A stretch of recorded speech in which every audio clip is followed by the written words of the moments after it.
Yo voy a centrar mi disertación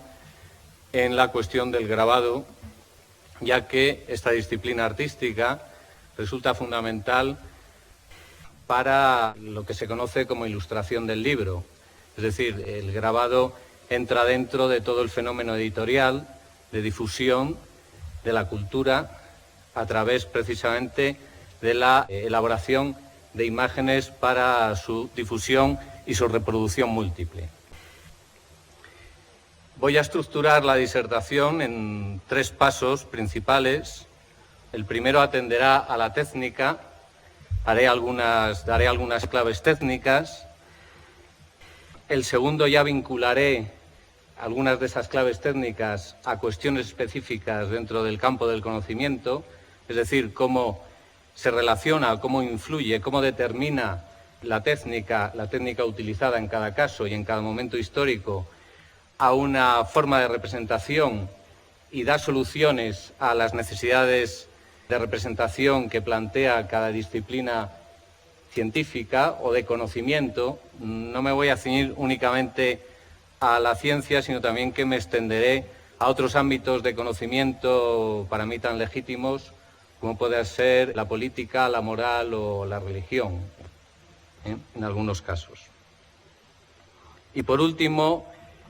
el tercer paso que daré será definir 3 modelos que sobre todo se desarrollan desde mediados del 16, pero se consolidan a lo largo del 17, que en un sentido de creatividad dentro del ámbito de la ilustración del libro, pues para mí, por lo menos como artista, que es desde el punto de vista desde el que afronto todo esto, ha resultado un auténtico descubrimiento. Ver la riqueza de soluciones, de planteamientos vinculados específicamente a la cuestión de transmisión de conocimiento. Y esto es así, hago un pequeño inciso, por el hecho de que considero que el arte contemporáneo tiene mucho que ver con eso. El arte contemporáneo pues ha abandonado de alguna manera sus principales objetivos estéticos para derivar hacia otros ámbitos, sobre todo de índole humanista, de conocimiento humanista, pero que están teñidos, por supuesto, de metodología y de procedimientos de pensamiento, pues o científicos o sociológicos o psicológicos, humanistas en general. Y de ahí viene precisamente mi interés y el feliz descubrimiento al que me llevó en cuanto a todo este periodo y todo este ámbito de la ilustración del libro. A muy grandes rasgos, he planteado aquí un desarrollo de las técnicas de grabado que tiene, tal y como se refleja en ese pequeño recuadro, un sentido histórico de avance en recursos formales, en plasticidad, en riqueza de detalle y naturalismo. Inevitablemente, las técnicas de grabado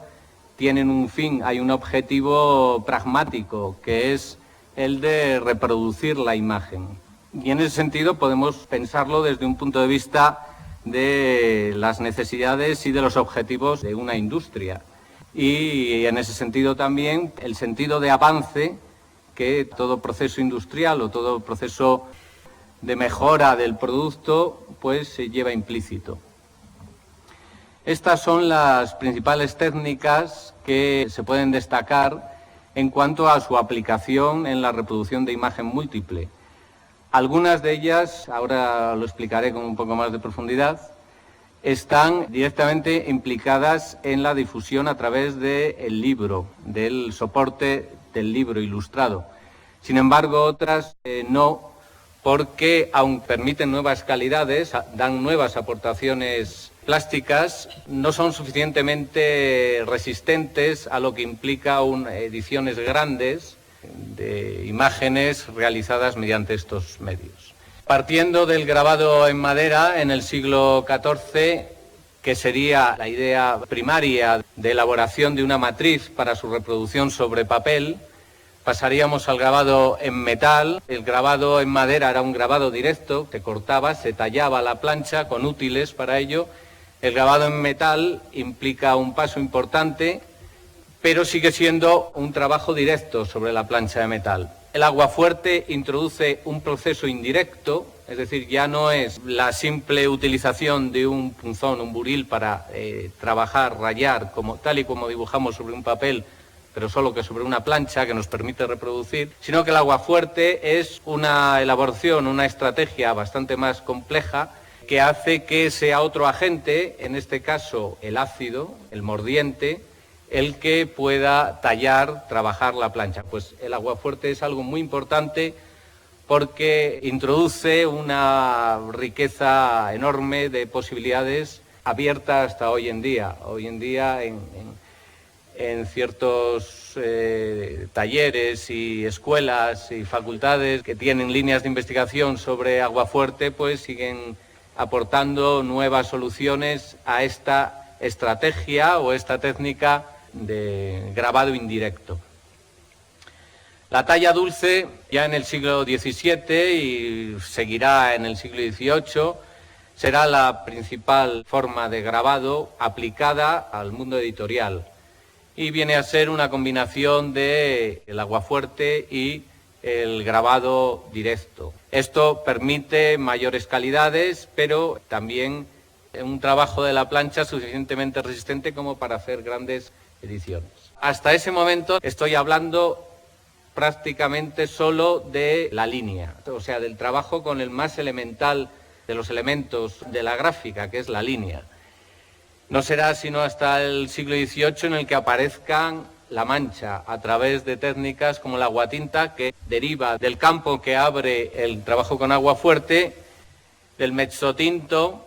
que también es una técnica de mancha distinta, ya lo iremos viendo porque estoy haciendo esta introducción para poder entender después todas las imágenes que vamos a ver. Y por último, ya entrados en ese último bloque de grabado en acero, litografía y silografía, lo que propiamente se conoce como silografía, que es grabado en madera a testa. Es un tipo de grabado en madera que viene a superar todos los condicionamientos, todas las limitaciones que tenía el grabado en madera del siglo XIV. Yo me voy a centrar, como veremos, sobre todo en aquellas ilustraciones o grabados hechos específicamente para la difusión del conocimiento a través, principalmente, del soporte más genérico, que es el del libro ilustrado. Evidentemente, todas estas técnicas se aplican también a la creación artística, pero en este caso lo voy a dejar de lado. Algunas de ellas, aquellas que no sirven para hacer grandes ediciones, son precisamente las que tendrán más éxito en muchos casos en el campo artístico. Algo de esto ya he comentado en la anterior diapositiva, las técnicas de línea, las técnicas de mancha. Esto tendrá, como veremos después, una importancia en cómo se transmite el conocimiento a través de la representación visual, porque determinados ámbitos de conocimiento tienen unas necesidades formales específicas. El primer grabado en madera tiene las características de una línea gruesa y rígida. Viene de que la madera no es una superficie homogénea, es decir, la plancha que se utiliza como matriz no es nunca una superficie homogénea, sino que está formada por vetas, y eso hace que la talla nunca permita hacer, por ejemplo, la línea curva con una total exactitud, sino que siempre aparecerá como una línea quebrada. Por eso también la línea no puede ser nunca extremadamente fina, porque por el proceso de estampación tampoco nos permite líneas finas, ya que se romperían estas líneas. Tiene otras características como la abstracción de las formas. Las formas tienen que ser abstraídas o por lo menos condensadas, o sea, no permite el detallismo, sino que hay que eliminar detalle y condensar la información. Eso tiene sus ventajas y sus inconvenientes, porque en esa abstracción se adquiere un gran poder comunicativo. Eso es algo que se ha recuperado después, pues con el cartelismo y con determinadas aplicaciones del grabado a la difusión panfletaria, ¿no? Por ejemplo, panfletos políticos, etcétera, con imágenes contundentes que atrapan enseguida la mirada del espectador. El grabado sobre metal a buril es un paso más, como he planteado antes, permite la línea curva y permite también el sombreado. En el grabado en madera siempre nos encontraremos con colores planos, mientras que en el grabado con buril tenemos ya la posibilidad del sombreado. El grabado sobre metal frente al grabado en madera siempre es una superficie homogénea, es una superficie pulida y eso implica pues desde el poder hacer la línea curva a muchas otras soluciones plásticas. El aguafuerte, más allá de eso, permite la soltura de la línea, porque aunque en el grabado en metal a buril tenemos una superficie homogénea, pero también es una superficie resistente. Estamos tallando el metal que es duro, hay una dureza. En cambio, en el aguafuerte, como utilizamos una estrategia, un trabajo indirecto de grabado, nos permite hacer una soltura de la línea casi de carácter dibujístico que recoge toda la intensidad del trazo, toda la intensidad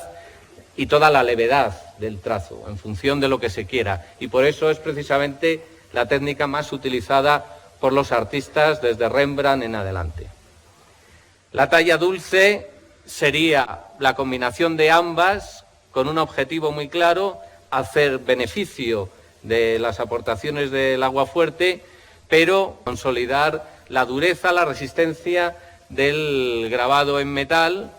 y a partir de aquí incluso ya se genera pues todo lo que es un sistema normalizado de trabajo editorial con escuelas de grabadores que recorrerán los siglos, principalmente los siglos XVII y XVIII. En cuanto a las técnicas de mancha, son técnicas más pictorialistas, en las que se usa el pincel, aparece la gradación tonal a través de la mancha, lo cual era un hándicap, siempre ha sido un hándicap para todas las técnicas de línea, ya que la mancha, es decir, la sombra, es decir, el mayor realismo y naturalismo de la imagen,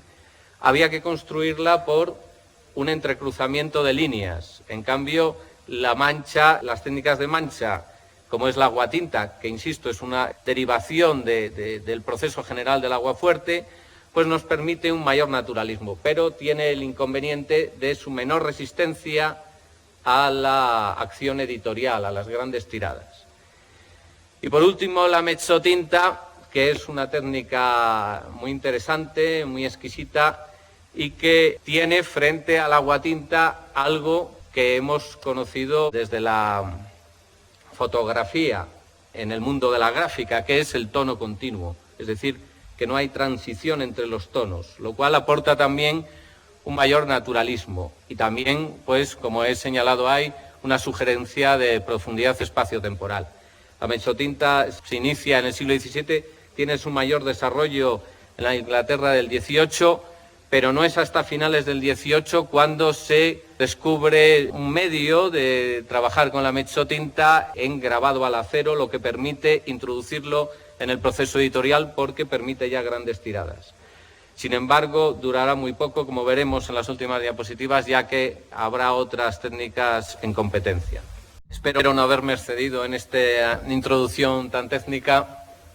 pero de alguna manera quería sentar una base para poder movernos ahora por las imágenes. Este es el grabado en línea en madera. Quiero señalar antes que nada que aunque hay esta secuencia histórica de desarrollo, de progreso y de evolución, estará mediatizada su aparición entre los siglos XV y XIX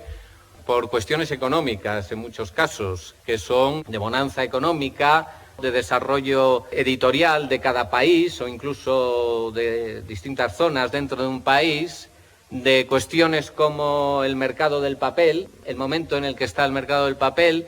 o del cobre, que es lo que se utiliza para realizar las planchas en metal, y entonces podremos ver cómo aparecen anacrónicamente proyectos o libros ilustrados o proyectos de edición con técnicas que históricamente están superadas. Es una cuestión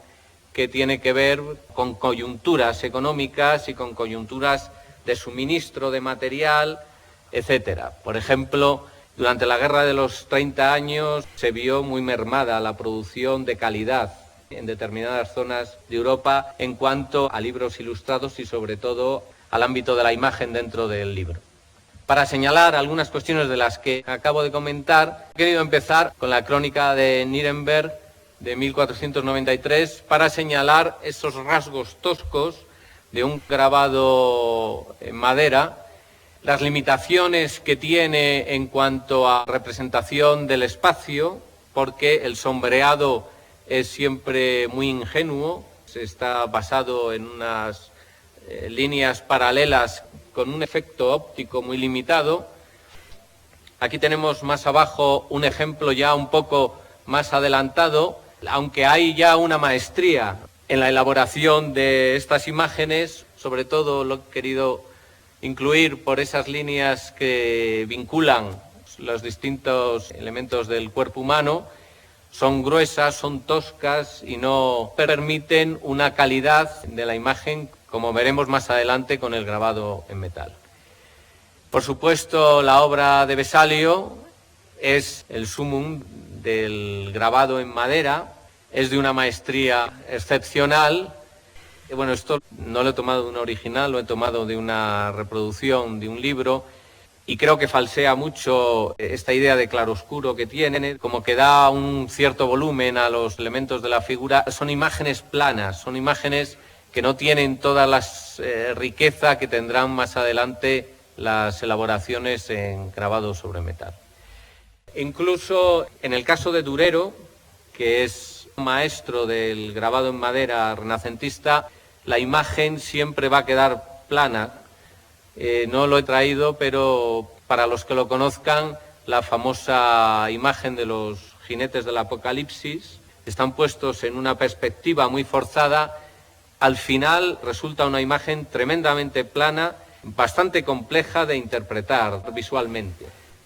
Aunque he incluido a Hogarth, a William Hogarth, no he querido traer ejemplos de artistas por centrarme específicamente en la problemática del conocimiento puro y duro. En este caso ya estamos en el grabado de líneas sobre metal, con la famosa imagen de Kepler, que representa algo que sería imposible prácticamente de representar con un medio de madera, con una plancha de madera, por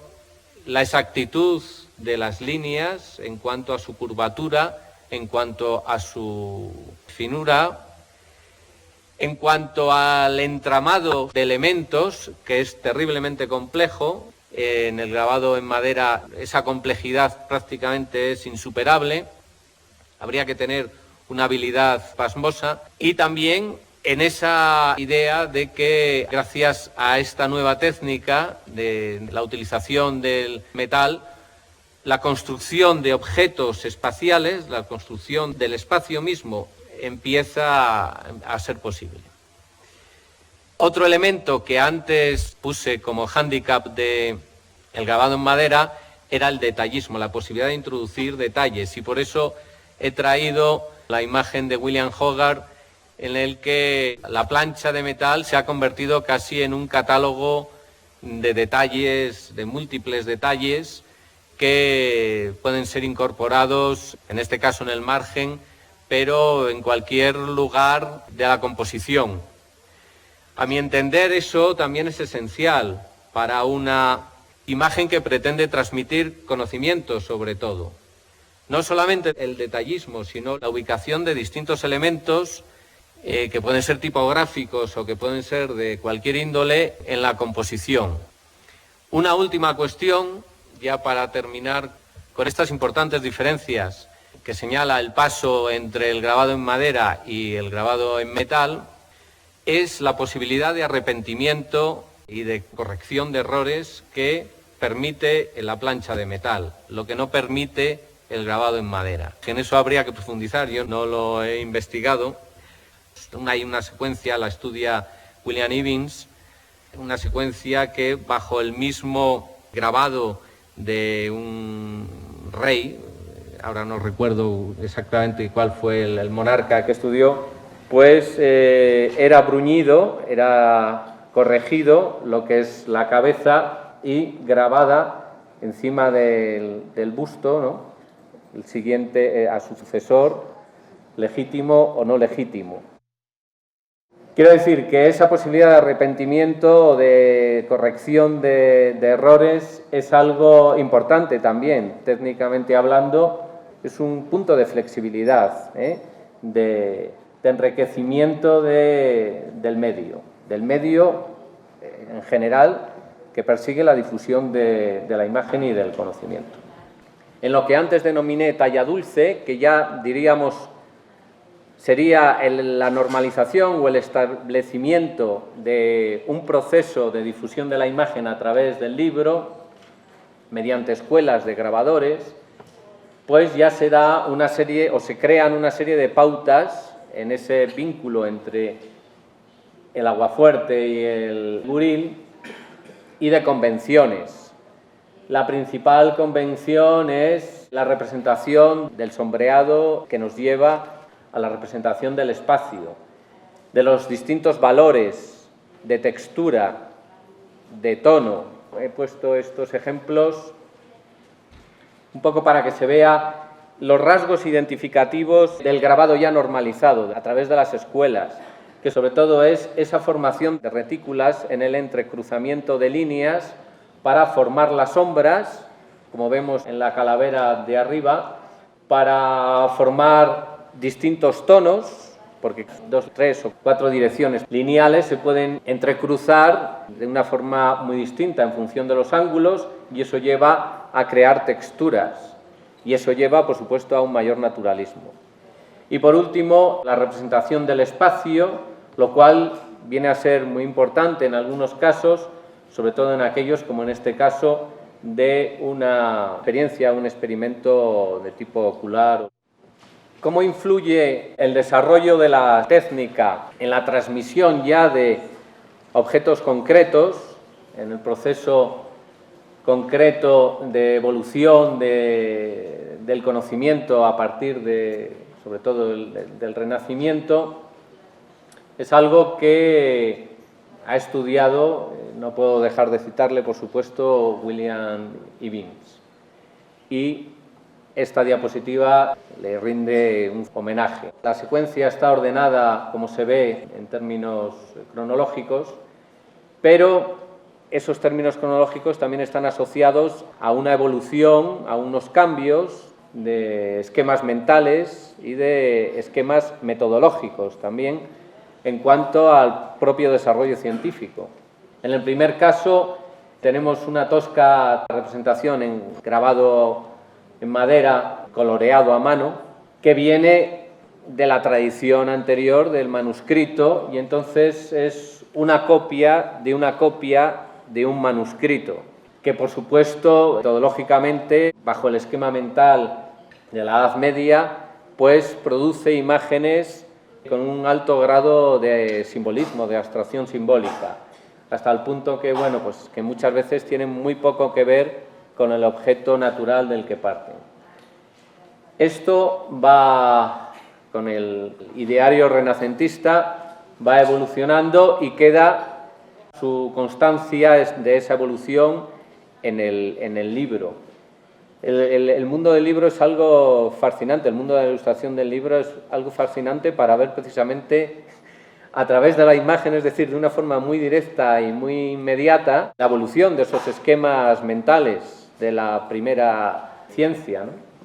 En el segundo caso tenemos ya lo que es la observación directa de una, no sé si es la misma planta o una planta muy similar. La he querido poner para que se vea, para que se acentúe precisamente esa tremenda diferencia.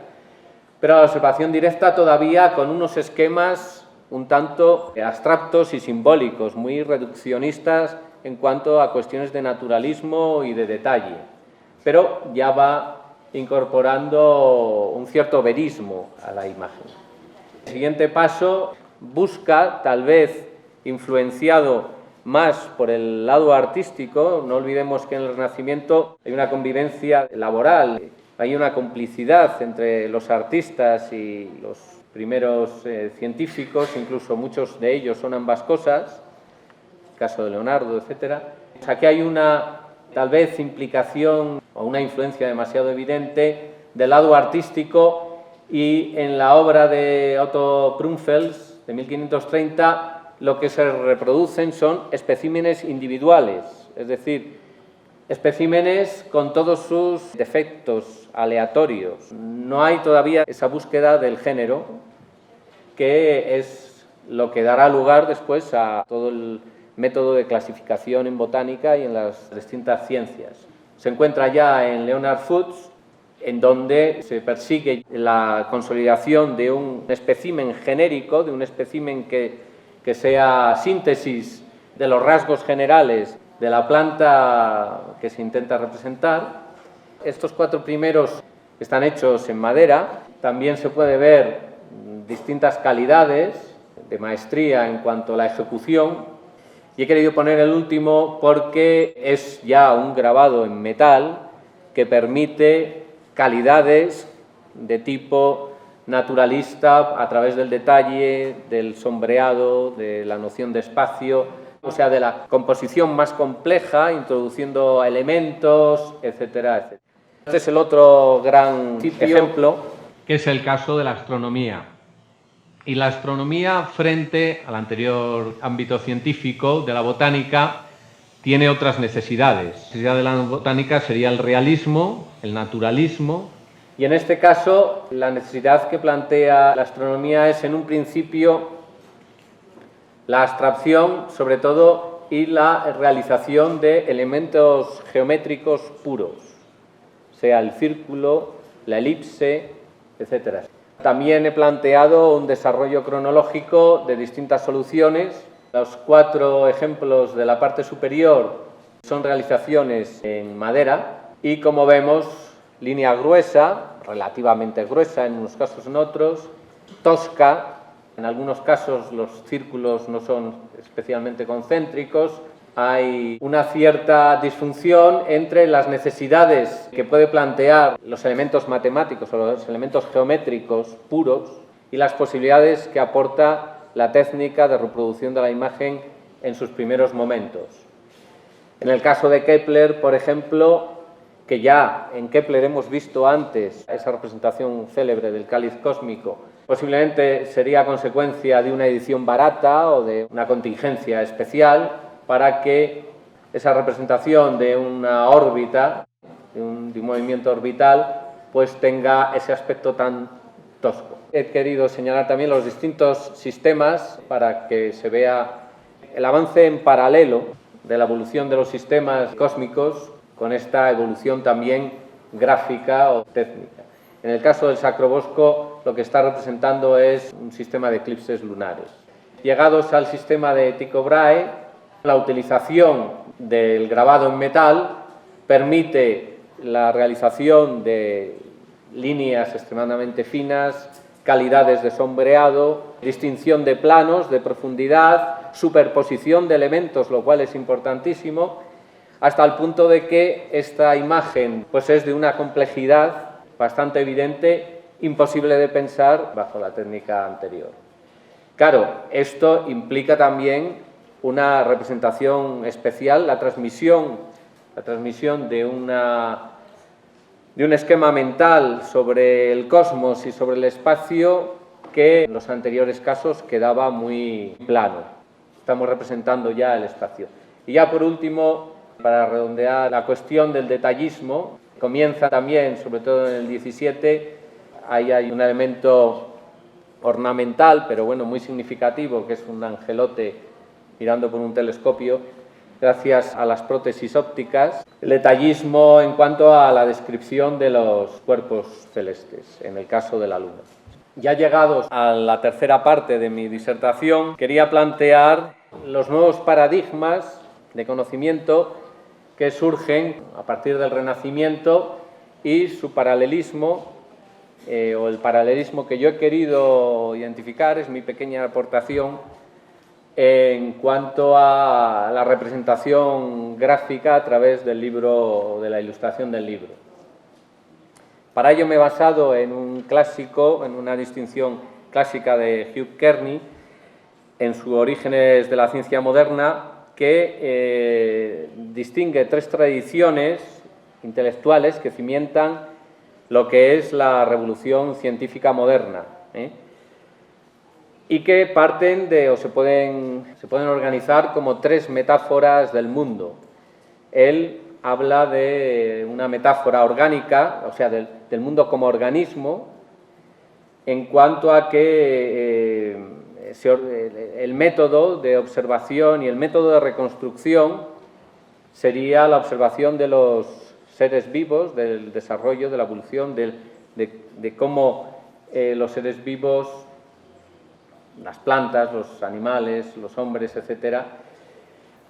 se desarrollan y se manifiestan. La siguiente tradición o metáfora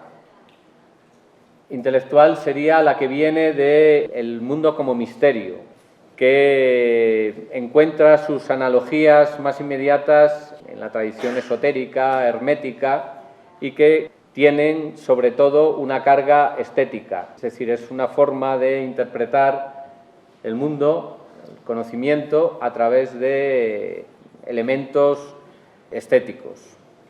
Y por último, la última tradición que identifica a Kearney sería la que entiende el mundo como una máquina. En este caso se completaría esta diferenciación entre los tres paradigmas de alguna manera en la descripción del paradigma empírico en cómo es, el paradigma estético, el qué es, y el paradigma mecánico nos llevaría a pensar en el cómo funciona.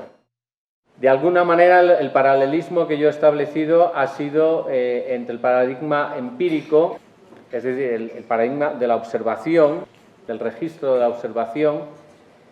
con la ilustración descriptiva y naturalista, siempre con un cierto grado de abstracción, por el propio medio no es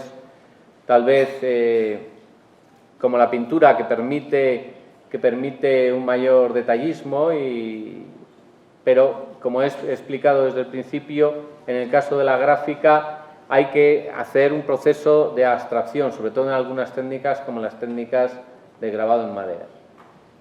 El paradigma estético, que nos llevaría a la ilustración del concepto, el qué es, y que, como he dicho antes, tiene su tradición en esa metáfora del mundo como misterio y de la tradición hermética, por cierto, muy reforzada durante el Renacimiento por el ámbito de las artes plásticas. Y el paradigma mecánico, posiblemente el más moderno, el que tendrá un desarrollo mayor, es el que tiene su traducción en el mundo de la imagen a través de la ilustración funcional, es decir, en mostrar a través de imágenes cómo funciona. Bajo esta idea de la ilustración descriptiva he incluido múltiples planteamientos, desde el propio de la medicina, en cuanto a una descripción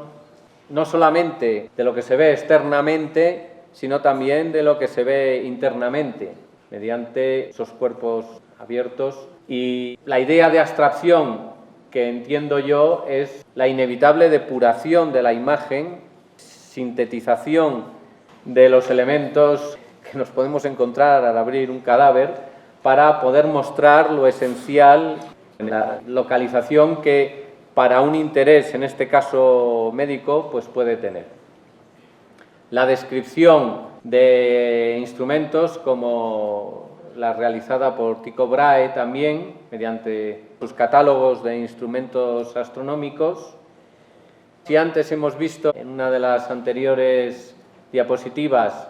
la descripción de los cuerpos celestes, en el caso de la Luna, los instrumentos ópticos descubren un nuevo ámbito que es el de lo microscópico. Poco a poco, a lo largo de los siglos, viene a ser una nueva realidad que se da en este momento. La mayor parte de estas imágenes o rondan o se establecen, las que he escogido, en el siglo XVII, porque creo que es el siglo más rico en cuanto a lo que es la ilustración del libro. Tal vez no tanto por la producción de libros, ya he dicho antes que hay crisis importantes como es la guerra de los 30 años, pero sí por soluciones compositivas y por soluciones plásticas. Y dentro de estos tres paradigmas que he planteado, pues la riqueza es enorme, sobre todo en algunos. No tanto en este, que sería la ilustración descriptiva, que en el siglo XVI también tiene una gran importancia, como en el siguiente, la ilustración del concepto, es decir, en el qué es. Se desarrolla un lenguaje a través de las imágenes que se consolida en auténticos ámbitos de creación, como es la literatura emblemática, y que tiene algunos elementos tan importantes de género ya, como pueda ser el frontispicio, que tiene un desarrollo enorme a lo largo del siglo XVII, como en este caso he traído el famoso frontispicio del Leviatán de Thomas Hobbes, cuya figura principal viene a ser un auténtico símbolo del poder conformado por la masa. Tiene, por otra parte, una gran importancia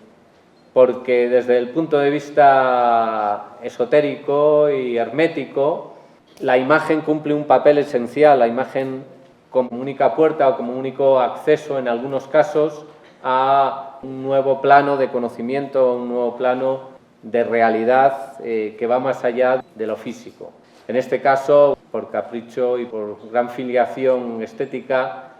Robert Fludd, el inglés Robert Fludd, es un ejemplo preclaro de muchas soluciones plásticas, compositivas, que se han venido dando después en el arte del siglo XX. También en un arte vinculado a una intencionalidad de traspasar determinados frentes de conocimiento, ¿no? De ir más allá a través del conocimiento intuitivo con imágenes. Por último, el tercer paradigma que construye, digamos, o en el que se puede distribuir el universo de la ilustración gráfica en los siglos que estamos tratando, tiene un desarrollo también muy importante en el siglo XVII, para mí es siglo nuclear de todo esto, pero viene de una tradición anterior. Con el ejemplo de Agrícola se plantea la imagen, el cómo funciona. Hay que realizar una descripción del cómo funciona, que en muchos casos dejará atrás, y eso se verá más adelante a lo largo del XVIII y del XIX, elementos puramente artísticos para centrarse en una iconografía específicamente científica, de índole abstracta, con nuevos elementos, no figurativos, por supuesto.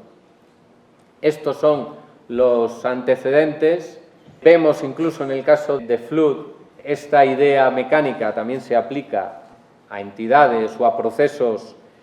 no físicos, como son los procesos mentales, o la explicación a través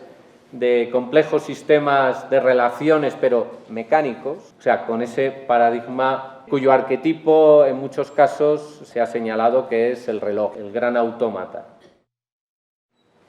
Una especial aportación, extremadamente singular, porque crea un nuevo lenguaje tremendamente intuitivo en cuanto a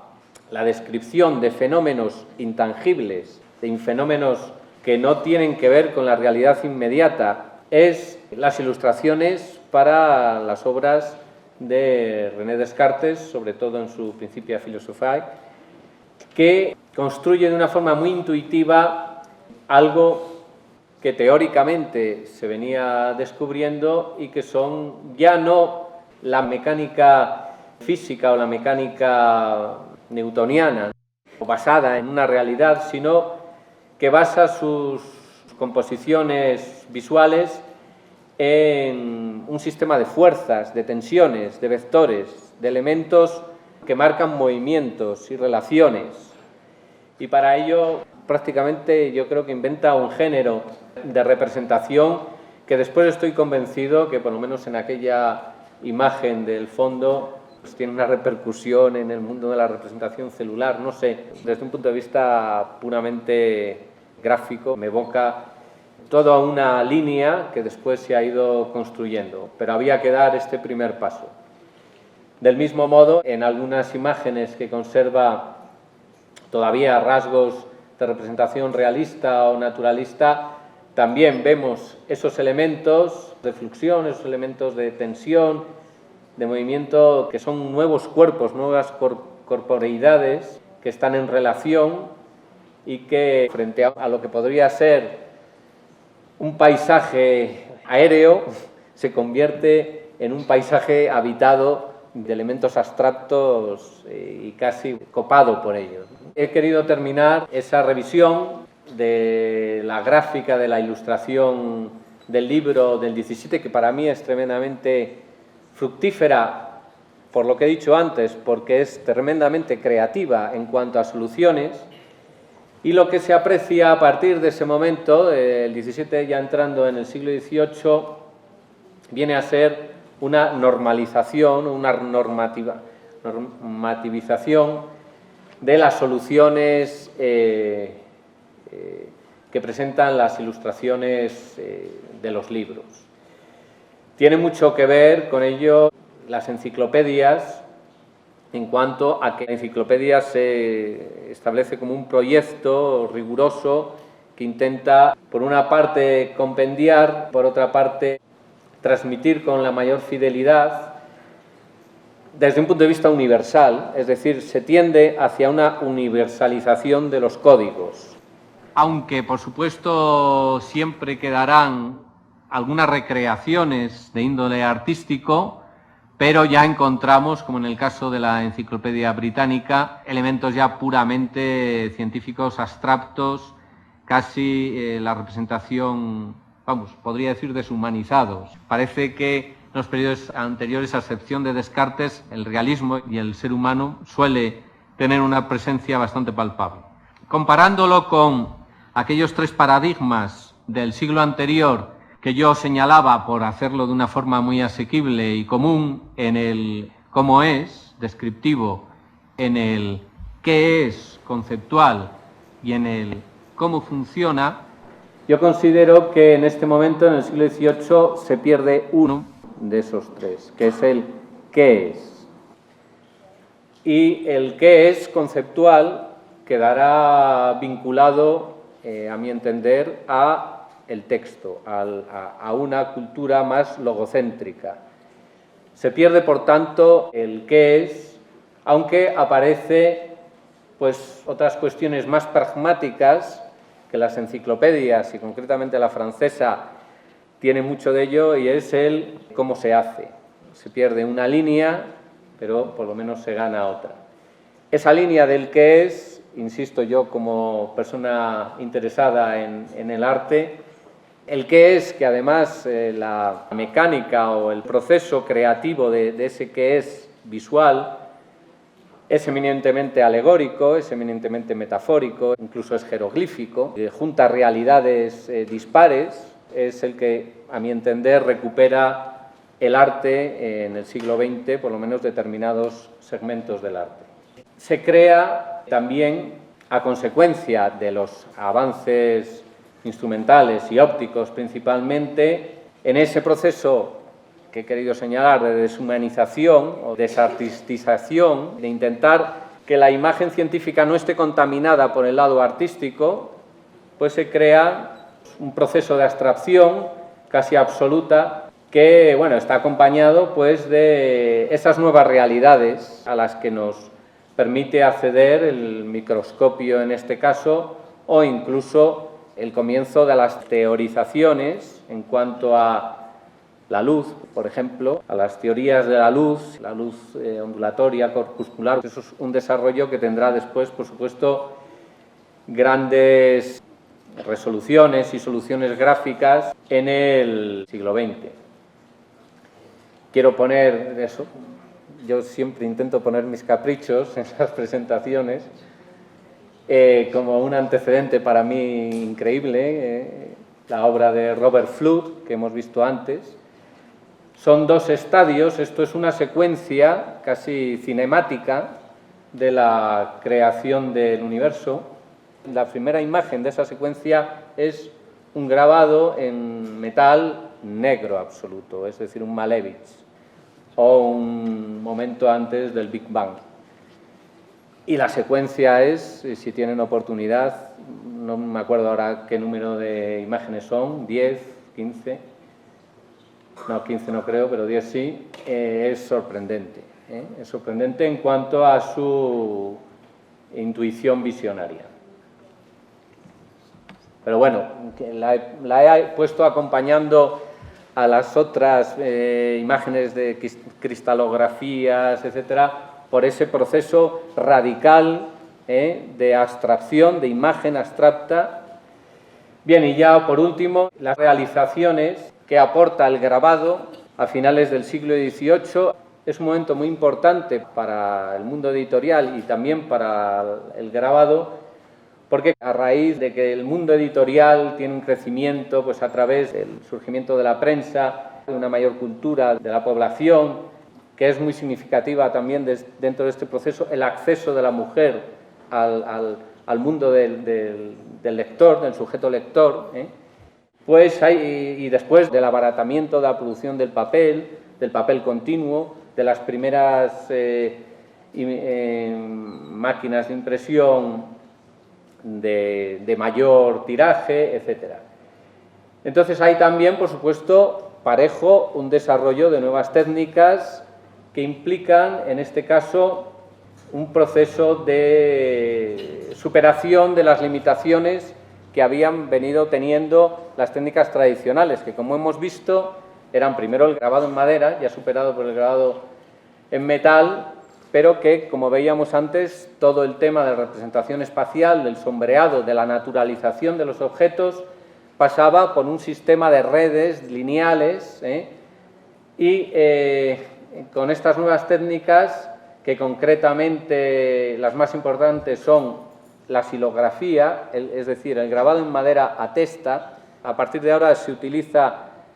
la plancha de madera no en la dirección de su veta, sino con un corte en sección del tronco, del árbol, lo que hace una superficie más homogénea. Y, por tanto, el grado de fidelidad, de detallismo, de posibilidades de valores de tono y, por tanto, de representación del espacio, etcétera, es algo que queda superadísimo y, de hecho, es la técnica que se utiliza casi a lo largo del XIX para múltiples productos editoriales e incluso para la prensa diaria o semanarios. Por poner un ejemplo vinculado al mundo literario, pues están las grandes creaciones de Gustave Doré, ¿no? para la literatura. Todo eso es grabado en madera a testa, silografía, y permite unas calidades excepcionales.